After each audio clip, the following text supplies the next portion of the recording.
का आज हम भाग 5 के बारे में जानेंगे कि भाग 5 में क्या क्या दिया है। इसमें सेंट्रल गवर्नमेंट के बारे में बात करता है, इसमें राष्ट्रपति का चर्चा होता है, उपराष्ट्रपति का चर्चा होता है, यानी कि इसके अनुच्छेद जो होते हैं 52 से लेके 151 तक होते हैं इसमें अनुच्छेद टोटल। हमने क्या भाग 4 में देखा था राज्य के नीति निर्देश तत्वों के बारे में, जो अनुच्छेद 36 से लेके 51 तक पढ़ लिया है। 51 के बाद 52 से लेके 151 तक आता है संघ। संघ में होता है कौन सा संघ? आप जानते हो भारत राज्यों का संघ है। संघ मतलब यूनियन। और हम किसके बारे में बात करने जा रहे हैं? केंद्र सरकार के बारे में, कि इसमें क्या क्या होता है। अगर ये चीज़ आप जानते हो इसमें, तब आप लोग को ये समझ में आ जाए कि हमने कुछ संविधान के बारे में पढ़ लिया। संविधान हमारा क्या होता है, संविधान के अंदर कितने भाग होते हैं, कितने अनुच्छेद होते हैं। भाग भी आपने जान लिया कि 22 भाग होते हैं। अनुच्छेद कितने हैं? 395 अनुच्छेद होते हैं। ऐसा जोड़ जाड़ के तो 400-450 से अनुच्छेद हो गया है, और भाग जोड़ दिया गया इसमें, ABCD जोड़ दो तो उसमें 25 भाग हो गए हैं। लेकिन टोटल 22 ही भाग और 395 अनुच्छेद के बारे में पढ़ते हैं, क्योंकि ABCD उसमें हम जोड़ के बता देते हैं। इसलिए आप लोगों को क्या पढ़ना है, इसमें भाग 5 में संघ के बारे में देता है, यानी कि केंद्र के बारे में बात करता है, जो सेंट्रल गवर्नमेंट होते हैं इनके बारे में बात करता है। अब इसमें कहता है कि अनुच्छेद इसमें आएंगे कितने? 52 से लेके 151 तक इसमें अनुच्छेद टोटल आएंगे। इतना आपको जान लेना है। अगर इतना जान लेते हो तो आपको जो भाग आएगा 6 भाग, जिसमें राज्यपाल के बारे में यानी राज्य के बारे में बताया गया है, तब तो आपका बहुत ईजी हो जाएगा, समझना भी ईजी हो जाएगा। आप समझ सकते हो कि कैसे उसे हम पढ़ सकते हैं। इसमें है सेंट्रल गवर्नमेंट के बारे में, यानी सरकार की, इसमें केंद्र सरकार के चर्चा इसमें किया गया है।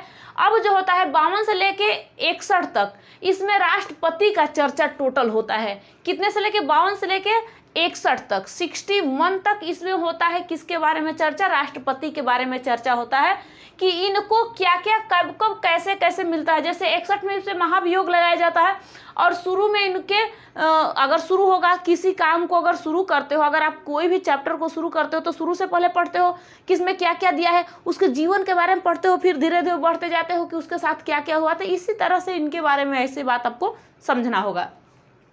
52 में क्या कहता है कि राष्ट्रपति के पद, मतलब पद के बारे में बताया जाता है कि उनको नियुक्त किस तरीके से किया जाएगा, उनके पद के बारे में वो मतलब बताया गया है। तो क्या है, आर्टिकल 52 में राष्ट्रपति के पद का इसमें बताया गया है कि कैसे कैसे इनका पद हो सकता है, क्या इनका पद है, अगर इनका कैसे मतलब ये भारत में एक राष्ट्रपति होंगे। इसको हम UK से लाए थे, यानी ब्रिटेन से लाए थे, भारत में डाल दिया गया इसे, UK, ब्रिटेन, इंग्लैंड, तो यहाँ से इसको डाल दिया गया, उसको ला दिया गया। अब इसमें आप लोग को इतना तो पता होगा, अभी इनका जो निर्वाचन कैसे होता है, क्या होता है, इसके बारे में तो बताऊंगी। इसमें आपको पता होगा कि भारत का अगर राष्ट्रपति आपको बनना है तो भारत का आपको नागरिक होना जरूरी है। क्या है, आप अगर राष्ट्रपति बनना चाहते हो तो आप भारत के नागरिक होना सबसे जरूरी है, कि भारत के नागरिक हो।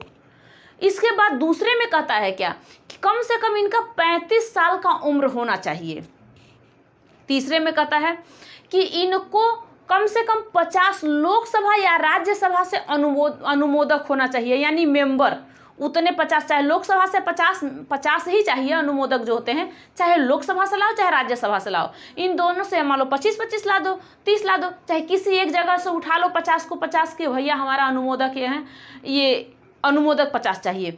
50 चाहिए प्रस्तावक, चाहे लोकसभा से चाहे राज्यसभा से, यानी कम से कम 100 मेंबर चाहिए आपको, 50 अनुमोदक और 50 प्रस्तावक। ठीक है, ये तो अभी आपको आगे बताया जाएगा, और लेकिन फिलहाल मैं आपको समझा देती हूँ, इनके पद की चर्चा सिर्फ आपको बता रही हूँ क्या होता है इसमें। आप उसके बाद वो क्या होना चाहिए, दिवालिया नहीं, उनके अंदर कर्ज नहीं होना चाहिए कि बहुत सारे कर्ज लेके बैठे हुए हैं, हाँ हम तो राष्ट्रपति हैं, चलो पहले हम अपने पूरा कर्ज निपटारा कर लेते हैं, ऐसे नहीं होता है। कहीं भी देखे हो, कभी भी सुने हो, अगर कोई अपने ऊपर बहुत सारे अगर कर्ज होते हैं ना, उसको पैसे दे के देखो, क्या करता है, पहले वो अपना कर्ज भर लेगा, बाद में मांगोगे तो कहेगा कि अरे वो तो खत्म हो गया। तो ऐसी बात होती है। तो इसलिए ऐसा नहीं होना चाहिए कि उनके ऊपर ज़्यादातर कर्ज लदा हो और बाद में कह दे कि अरे हम कहाँ से दें। जनता का सेवा करना है, ठीक है, जनता में हम बांटेंगे, लेकिन पहले हमारा तो काम हो जाए। तो पहले अपना ही जेब भरने लगे तो फिर कहाँ से होंगे राष्ट्रपति, मतलब जनता का सेवा कैसे करेंगे। कोई भी राष्ट्रपति, प्रधानमंत्री, मुख्यमंत्री, कोई भी ऐसे ज़्यादा कर्ज क्यों होना चाहिए उसके ऊपर भाई। और उसके बाद सरकारी पद पे नहीं होना चाहिए। देखिए जितने भी लोकसभा और राज्यसभा है, इनमें जितने भी लोग हैं जो विधायक हैं, इनमें क्या होता है कि ये लाभ के पद पे नहीं होते, यानी सरकारी इनकी जॉब नहीं होती है। सरकारी जॉब वही होता है जो कर्मचारी होते हैं, सरकारी कर्मचारी, जैसे कार्यपालिका में आते हैं, इसमें सरकारी कर्मचारी में, तो ये भी आपको बताऊंगी कि क्या क्या होते हैं।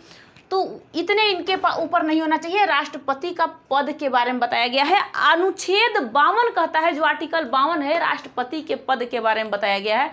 तो अगर कोई पूछेगा कि राष्ट्रपति का पद कौन से अनुच्छेद में है, तो आप बता दो कि अनुच्छेद यानी आर्टिकल 52 में राष्ट्रपति के पद का चर्चा है। कौन सा चर्चा है? किसका? राष्ट्रपति का। कौन से अनुच्छेद में? 52 में। 52 में राष्ट्रपति के पद का चर्चा है। और 52 से लेके 61 तक टोटल राष्ट्रपति के बारे में ही बताया जाएगा कि राष्ट्रपति को किस तरह से निर्वाचित होंगे, किस तरह से उनको वोट दिया जाएगा, किस तरह कार्यपालिका क्या होते हैं, इसमें महाभियोग कैसे लगाया जाता है, सारा चीज़ इसमें आपको समझ में आ जाएगा। धीरे धीरे आप समझोगे तो। अगर एक चीज़ है उसको समझाने में आपको अगर मेरे 10 मिनट लग रहा है, एक अगर अनुच्छेद को समझाने में 10 मिनट लग रहा है, तो ये समझो कि ये आपको डिटेल में पता चल रहा है। ऐसे तो मैं भी बता के चले जाती कि देखो भैया, आर्टिकल 52 में दिया गया है राष्ट्रपति का पद, और 53 में दिया गया है संघ की कार्यपालिका संबंधित शक्तियों निहित होगी। अब ये क्या समझे हो आप? समझ सकते हो क्या होता है? नहीं, ऐसे समझोगे तो माइंड में तुरंत आएगा कि हाँ, 52 में राष्ट्रपति के बारे में चर्चा किया गया है और राष्ट्रपति यानी कि पद के बारे में उनके चर्चा किया गया है। अब शुरू में ही कहा गया है, जो भाग 5 है, संघ है, केंद्र सरकार के बारे में बात करता है, केंद्र गवर्नमेंट, सेंट्रल गवर्नमेंट के बारे में बात करता है, तो ये इसमें ये है। तो आपने किसके बारे में जाना? 52 के बारे में समझ लिया। अब कहता है अनुच्छेद 53, यानी कि आपका कौन सा? आर्टिकल 53। ये क्या कहता है? ये कहता है कि संघ की कार्यपालिका यानी जो सेंट्रल गवर्नमेंट की कार्यपालिका संबंध शक्ति निहित होगी, इसके पास इसके संबंध में शक्ति इसके पास निहित होगी। अब ये क्या होता है? अब देखिए, ये कहता है क्या कि जो कार्यपालिका है, अपने एक देश को चलाने के लिए आपको 3 चीज़ों की बहुत ज़्यादा आवश्यकता होती है। किसी भी देश को चलाने के लिए 3 चीज़ की आवश्यकता होती है। अब इन 3 चीज़ की आवश्यकता क्या क्या होती है? तो पहले ये देखो, एक होता है विधायिका, जिसे हम लेजिस्लेटिव कहते हैं। ये कानून बनाता है। ये क्या करता है? ये कानून बनाता है। इसकी ज़रूरत हमें होती है, जो कि लोकसभा और राज्यसभा में, यानी राज्य में भी और एक केंद्र में भी बैठे होते हैं एमपी और एमएलए। कौन सा?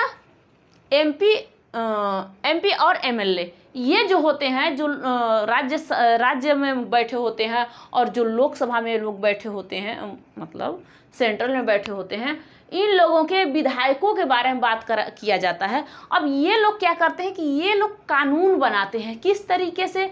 आपको पता है कि जो संसद भवन है, इसमें लोगों को बुलाया जाता है, हर एक एमपी और एमएलए को बुलाया जाता है, बैठक करवाया जाता है। तो इनको लगभग 3 ही बार बैठना पड़ता है, 3 बार बैठना पड़ता है आके वहाँ पे। अब हर एक दिन तो कानून नहीं बनेगा, हर एक दिन तो सुधार नहीं होगा। जैसे किसी चीज़ का सुधार करने के लिए, चाहे वो नोटबंदी का सुधार हो, नोटबंदी तो वैसे ही कर दिया गया, तो आरबीआई ने नोटबंदी कर दिया। किसी ऐसे चीज़ का सुधार करना हो जिसमें सुधार करने के लिए ये एमपी और एमएलए इकट्ठा होते हैं और ये जाके संसद भवन में इनकी बैठक होती है। तो वहाँ पे एक केंद्र था, अब जो नया संसद बना है ना, तो उसमें अब केंद्र नहीं, अब इसमें कहाँ बैठाया जाएगा? पहले जो ये था संसद, एक संसद भवन में 2 सदन होते हैं, एक लोकसभा होता है और एक राज्यसभा होता है। इस लोकसभा और राज्यसभा के बीच में यहाँ पे मान के चलिए, तो एक ऐसे मैं कर देती हूँ, यहाँ पे होते थे एक केंद्र, जिसमें क्या होता था, केंद्र के यहाँ पे जो एमपी और एमएलए हैं, इनको बैठाया जाता था। यहाँ पे इनको बैठा के कोई चीज़ सलाह लिया जाता था। जैसे राष्ट्रपति कह दिए कि इस संसद में ये यहाँ से जितने भी 28 राज्य से लोग आए, और जैसे कि हो गए विधानसभा के लोग, विधानसभा, ये सब आप लोग को बताऊंगी अभी मतलब जब वहाँ पे निर्वाचन के बारे में उनके बारे में बताऊंगी तब बताऊंगी आपको। तो क्या होता है कि जो भी अब एक लोकसभा होता है, ये संसद होता है, और एक विधानमंडल होता है जो राज्यों में चलता है, विधानमंडल, और एक होता है संसद। विधानमंडल में भी दो क्या होते हैं, दो रूम होते हैं, दो घर होते हैं। अब मानो कौन सा, एक होता है विधानसभा और विधान परिषद, ये दोनों होते हैं। यहाँ पे भी लोकसभा और राज्यसभा होता है। क्या, राज्यसभा। अब इनमें से लोगों को लेके बैठाया जाता है, तो कहाँ जाते हैं, बैठते हैं, एक केंद्र में बैठते हैं। तो ये बैठक बुलाई जाती है। तो आपने क्या देखा, विधायिका जो है, लेजिस्लेटिव जो होते हैं, ये कानून बनाते हैं। जो MP MLA होते हैं, इनको यहाँ पे बैठाया जाता है। तो ये 3 ही बार आते हैं और 3 ही बार कानून बनाते हैं। यानी कि अगर जिसके यहाँ जो गड़बड़ी चल रही है वो बताएगा, उसके अनुसार वो कानून वहाँ पे बनाया जाएगा। वहाँ पे राष्ट्रपति हो, प्रधानमंत्री हो, जो हो, सब वहाँ पे बैठते हैं। तो ये क्यों आपको समझा रहे हैं, जो कार्यपालिका के बारे में संबंधित शक्तियों का निहित आप जानते हो ना, इसमें आप लोग बहुत ज़्यादा कार्यपालिका में डिफरेंशन में, तो कैसे क्या होगा, तो इसी बारे में आपको मैं समझा रही हूँ। दूसरा होता है कार्यपालिका, जिसे एग्जीक्यूटिव कहते हैं, जो कि कानून, जो काम करता है, जिस काम को करना होता है। अब किसी के घर में अब रेड मारना भी है, देखो इतने ज़्यादा दौलत रखे हुए हैं, कुछ भी काम करना है तो मंत्री ऑर्डर देते हैं, और मंत्री ऑर्डर देते हैं तो लोग काम करना स्टार्ट कर देते हैं। चाहे GST काटना हो, GST नहीं मिला है, अब वहाँ से मंत्री भेजे तो वहाँ पे भेज देंगे सचिव को, सचिव से कहेंगे कर्मचारी जो भी होंगे जाएंगे वहाँ पे, कहेंगे भैया आप ये चीज़ नहीं दिए हो, ऐसे कैसे होता। तो मतलब ये सारे काम के लिए ये कार्यपालिका होते हैं। लेकिन अगर ये कार्यपालिका हैं तो ये राष्ट्रपति जो है, राष्ट्रपति इनकी औपचारिक प्रधान राष्ट्रपति होते हैं, औपचारिक तौर पे राष्ट्रपति प्रधान होते हैं इनका। लेकिन वास्तविक तौर पे प्रधानमंत्री ही प्रधान इनके होते हैं। प्रधानमंत्री वास्तविक तौर पे प्रधान होते हैं। अब ये कैसे, अब यहाँ पे आपको समझाऊंगी। यहाँ पे देखो, अभी पहले कार्यपालिका के बारे में। हाँ, कार्यपालिका में तो यही होता है कि कार्यपालिका क्या है भैया, कार्यपालिका जैसे मान लीजिए कार्यपालिका कोई है, कोई भी ऐसा एक कर्मचारी है, मान लीजिए कोई UPSC पास करके भैया वहाँ पे कोई गया वहाँ पे, अब उसको हटाने का काम अगर प्रधानमंत्री के नज़र में लग जाए कि इनको हटा देना चाहिए, प्रधानमंत्री को लग जाए कि ये मंत्री को हम हटा सकते हैं, अब ये क्या करेंगे कि उनको हटाने का ऑर्डर अपने करेंगे, लेकिन इनको पास करा देंगे। जैसे बिल पास होता है, कोई मेन इंसान पास करता है तो राष्ट्रपति से पास करवा देंगे, साइन करा देंगे कि उनको हटाना है। तो भैया ये तो काम वास्तविक तौर पे कौन करता है, प्रधानमंत्री। कौन करता है, वास्तविक तौर पे प्रधानमंत्री करता है। लेकिन प्रधानमंत्री ऑर्डर ले लेता है, यानी आदेश लेता है उनसे और कहता है देखो आदेश क्या लेना है, वो तो टालेंगे ही नहीं, और राष्ट्रपति उस पर साइन सिग्नेचर करके कहेंगे अब इस बंदे को हटा दिया जाए, ये बंदा सही नहीं है। ठीक है, तो इसी को कहते हैं कि जब कार्यपालिका जो है, कार्यपालिका का जो औपचारिक तौर पे प्रधान होता है, औपचारिक तौर पे राष्ट्रपति होता है, वास्तविक तौर पे आ जाते हैं ये प्रधानमंत्री। मान लीजिए नरेंद्र मोदी हैं, नरेंद्र मोदी क्या हैं, एक कार्यपालिका जो भी है, काम करने वाले जितने भी मंत्री हैं, कर्मचारी हैं, छोटे से छोटे बड़े से बड़े सारे कर्मचारी हैं, इनका काम, इनको हटाने, इनको कुछ भी करने का काम वो कर देते हैं। लेकिन हटाता कौन है, राष्ट्रपति। ऑर्डर कौन दे दिया भैया, कह दिए कि ना ये ठीक ना है, इनको हटा दिया जाए, द्रौपदी मुर्मू जी चलो ये कर्मचारी सही नहीं है इसको, तो भैया उनको हटाना, मंत्रियों को हटाना का काम वो कर देंगे कि हाँ ठीक है आप सही नहीं हो, आप जाइए। तो इस तौर तरीके से आपने इसको, दूसरा होता, तीसरा क्या होता है, पहला ये 3 ही लोग तो मिल के अपने भारत हो चाहे कोई सा देश हो, चलाने के लिए ही 3 की जरूरत होती है। कोई कानून बनाता है और कोई काम करता है, जो काम करने वाले कार्यपालिका होते हैं। अब होता है न्यायपालिका, जैसे जुडिशियर, यह क्या हो कहता है, ये सजा सुनाने का काम करते हैं। भैया आपने कोई भी ऐसा गुनाह कर दिया तो आपको supreme court, high court, district court, यानी district court, high court, supreme court तक पहुंचना पड़ता है। तो ये सजा सुनाने का काम करते हो, कोई भी अपराध करते हो तो 3 तरीके से हमारा ये देश चलाया जा सकता है। किस तरीके से, एक होता है विधायिका, एक होता है कार्यपालिका, एक होता है न्यायपालिका। ये 3 तरीके से आपको चलाना पड़ता है अपने देश को, तब आप चला सकते हो। कैसे, अब मान लीजिए अपने देश को अपने चलाना स्टार्ट कर दिया तो अब 3 तरीके से, अपने घर को चलाना स्टार्ट कर देते हो तभी समझते हो कि अपने बेटे बेटी को कैसे हैंडल कर सकते हैं, कैसे हैंडल करेंगे। अब ये तरीका एक चीज़ समझो, कानून कौन बना दिया है। जैसे एक अपने घर में हो गई सासू माँ, कानून बना दी, उनका कानून बना दिया गया। अब यही में कार्यपालिका जो काम करने वाली बहू है, काम करती है पूरे दिन, वो ठीक है, काम करो तुम, कोई दिक्कत नहीं है, घर को चलाना है, काम करो, कोई दिक्कत नहीं है। थोड़ा सा भी कुछ गलती करी, बेटी गलती करी, कोई दिक्कत ना, बहू गलती करी, बहुत सारे दिक्कत, ठीक है। बेटी गलती करी, कोई दिक्कत ना, बेटी है, बहू गलती करी, बहुत सारे दिक्कत। तो यहाँ पे अगर ये थोड़ा सा भी गलती करी तो आएंगे भैया कौन, प्रधानमंत्री कहेंगे है, ससुर जी कहेंगे कि है तू तो यहाँ पे गलती करी है। आ गई ना ए सासू माँ, कौन निकालेगा, ससुर जी कहेंगे जा अब तुम्हारा काम हो गया, हमने साइन कर दिया। लेकिन मेन रोल होता है सास का, पिसा जाते हैं ससुर जी। तो ऐसे ही ये काम होता है, यही कार्यपालिका का काम हो, ये होता है न्यायपालिका। घर में सबसे ज़्यादा तो लड़कियों का चलता है, ये न्यायपालिका है, यही सुप्रीम कोर्ट है, यही हाई कोर्ट है, यही सब कुछ है। तो भैया इनकी तो बात ही निराली है, ये तो सज़ा सुना देंगी, आपने इतने गलती किया है, आपने मेरी माँ का मर्डर कर दिया है, चलो आपको फांसी का सजा सुनाया जाए सुप्रीम कोर्ट में जाके। तो ऐसे होता है।